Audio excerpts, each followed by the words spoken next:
Assalamualaikum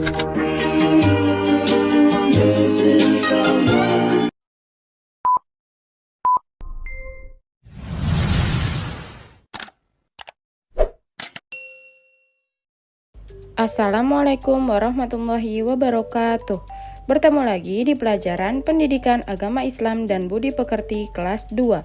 Sebelum mulai belajar, mari kita baca doa sebelum belajar. Bismillahirrohmanirrohim. Rabbi zidni ilman warzuqni fahman. Hari ini kita masuk pelajaran 10 tentang kasih sayang kepada sesama. Selamat menyimak. Pelajaran 10, kasih sayang. Ini adalah judulnya ya, tentang Nabi Yakub.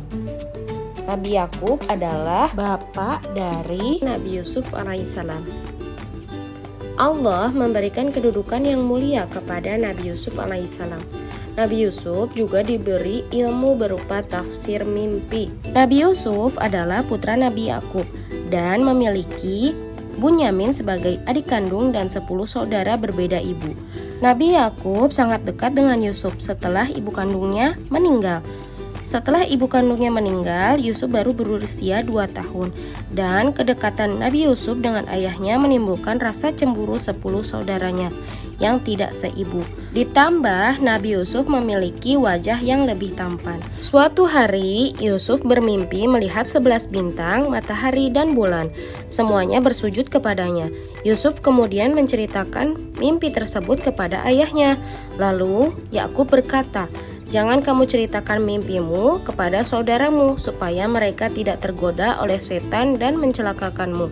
Dengan mimpi itu, ayahnya mempunyai firasat bahwa Yusuf kelak akan mendapatkan kedudukan yang tinggi di dunia ataupun di akhirat. Pada suatu hari, saudara-saudara Yusuf menghadap Nabi Yakub dan meminta izin untuk mengajak Nabi Yusuf bermain di hutan. Sang ayah berkata, "Jangan mengajak Yusuf ke hutan, nanti ada serigala, dia masih kecil." Namun akhirnya mereka berhasil membujuk ayahnya. Saudara Yusuf merencanakan untuk membunuh Yusuf, tapi salah satu dari kakak Yusuf berpendapat agar jangan membunuh Yusuf, tetapi membuangnya saja ke dalam sumur. Akhirnya Nabi Yusuf dibawa ke hutan mendekati sumur, tempat para pedagang sering mampir mengambil air. Mereka pun membuang Yusuf ke dalam sumur. Saudara-saudara Yusuf kemudian pulang dan berkata pada ayah mereka, "Wahai ayah, kami tadi sedang bermain dan berlomba memanah. Lalu kami tinggalkan Yusuf di dekat barang kami. Tiba-tiba dia dimakan serigala. Apakah ayah tidak percaya pada kami?" Mereka menunjukkan bekas baju Yusuf yang berlumuran darah palsu. Ayahnya berkata, "Sebenarnya hanya dirimu sendirilah yang memandang baik urusan buruk itu. Hanya bersabar adalah yang terbaik bagiku. Dan kepada Allah saja aku memohon pertolongannya terhadap apa yang kamu ceritakan." Kemudian tidak lama ada saudagar yang melewati sumur itu dan mampir untuk mengambil air. Ketika menurunkan timbanya, Nabi Yusuf berpegangan pada timba dan ikut ditarik ke atas.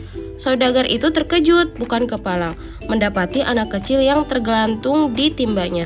"Oh, ini ada seorang anak yang bisa kita bawa dan kita jual sebagai barang dagangan." Sesampainya di pasar, Yusuf dijual. Pembelinya adalah penguasa di negeri itu. Sang pembeli meminta kepada istrinya Zulaikha agar memperlakukan Yusuf dengan baik. Waktu berjalan terus.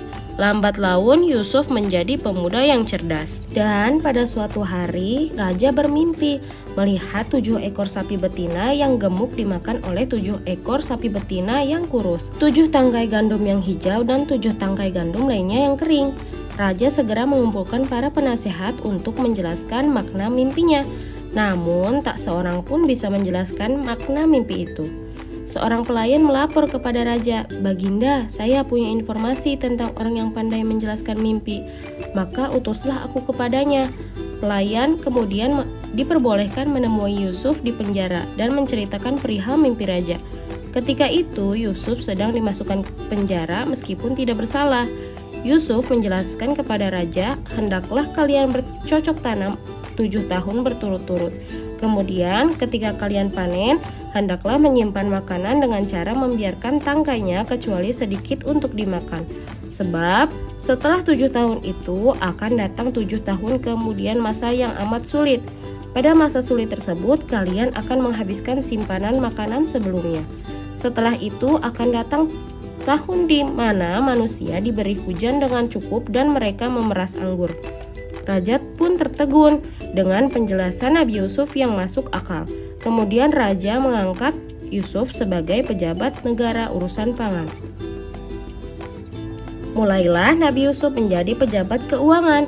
Lalu datanglah masa sulit, sebagaimana mimpi yang ditafsirkan oleh Nabi Yusuf. Orang-orang mulai memburu bahan makanan dan berduyun-duyun datang ke gudang makanan yang disediakan kerajaan. Tampak di antara mereka ada saudara-saudara Yusuf. Yusuf mengenal mereka, sedangkan mereka tidak mengenali Nabi Yusuf lagi. Mereka mengira Nabi Yusuf sudah lama meninggal dunia. Saat itu Yusuf mendekati mereka dan bertanya tentang asal-usul daerah dan keluarga mereka. Mereka menjelaskan semuanya.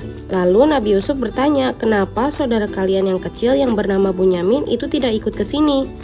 Untuk besok bawalah dia atau kalian tidak akan mendapatkan bahan makanan seperti hari ini.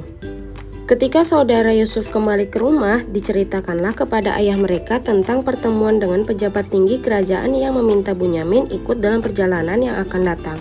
Tentu sang ayah khawatir kejadian yang pernah menimpa Nabi Yusuf alaihissalam terulang kembali. Namun karena persoalan makanan, jadi Bunyamin diizinkan untuk ikut. Ayah mereka, Nabi Yakub, kini sudah tua dan kehilangan penglihatan karena sering bersedih dan menangis mengingat Nabi Yusuf. Para putra Yakub kini datang kembali ke kerajaan dan membawa Bunyamin. Di tengah kesibukan menumpuk bahan makanan, Nabi Yusuf secara diam-diam menghampiri Bunyamin dan membisikinya, "Wahai Bunyamin, sesungguhnya aku adalah saudaramu Yusuf. Allah telah melindungiku dan memberiku kekuatan. Nanti akan kususun rencana agar kamu tinggal di kerajaan dan saudaramu biarkan pulang ke rumah." Akhirnya Yusuf secara sembunyi-sembunyi memasukkan gelas emas milik kerajaan ke dalam karung milik Bunyamin. Ketika mereka akan meninggalkan istana, tiba-tiba pengawal istana mengumumkan telah terjadi pencurian piala dan mencegat semua kafilah. Saudara Yusuf bersumpah bahwa mereka tidak datang untuk mencuri. Namun sayang, ternyata para pengawal kerajaan menemukan piala itu di dalam karung Bunyamin.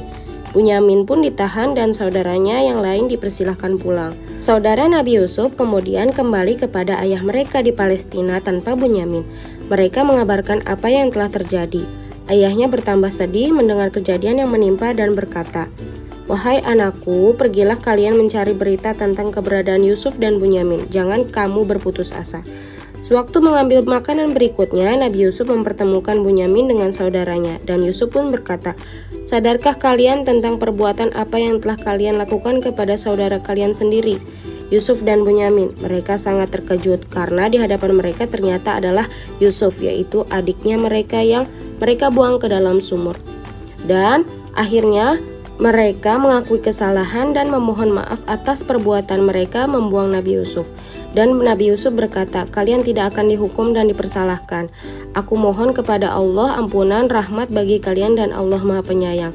Setelah menanyakan keadaan ayahnya, Nabi Yusuf kemudian memberikan jubah supaya diusapkan ke wajah ayahnya, sembari meminta agar ayahnya segera diajak menuju istana. Sebelum sampai ke rumah, ayah mereka berkata bahwa sesungguhnya aku telah mencium keberadaan Nabi Yusuf yang masih hidup. Maka benarlah ketika mereka tiba, jubah Yusuf diusapkan ke wajahnya dan muncullah kegembiraan di hati ayah. Penglihatan ayahnya pun dengan izin Allah telah pulih kembali. Saudara Yusuf dan ayah segera berangkat menuju Mesir. Nabi Yusuf menyambut kedatangan keluarganya. Nabi Yusuf pun langsung duduk di samping ayahnya. Setelah selesai pertemuan, seluruh keluarga Nabi Yusuf diminta tinggal di istana. Kemudian Nabi Yusuf menyatakan, "Inilah mimpiku sewaktu masih kecil, melihat 11 bintang, matahari, dan bulan bersujud kepadaku. Allah mewujudkannya dengan banyak kebaikan kepadaku dan membebaskanku dari penjara serta mempertemukan kita kembali." Itulah kisah keteladanan dari Nabi Yusuf, yakni selalu sabar dalam menghadapi cobaan dan selalu beribadah taat kepada Allah. Selanjutnya ada tugas yang harus dikerjakan pada buku tulis agama ya, yaitu tugas pertama, dan yang kedua adalah tugas kedua berbentuk soal yang jumlahnya ada 7 soal. ditulis dalam buku tulis agama lalu dikirimkan ke Google Classroom ya. Alhamdulillah pembelajaran hari ini telah selesai. Klik tombol like, subscribe, dan komen pada channel ini agar channel ini selalu memberikan manfaat. Terima kasih. Wassalamualaikum.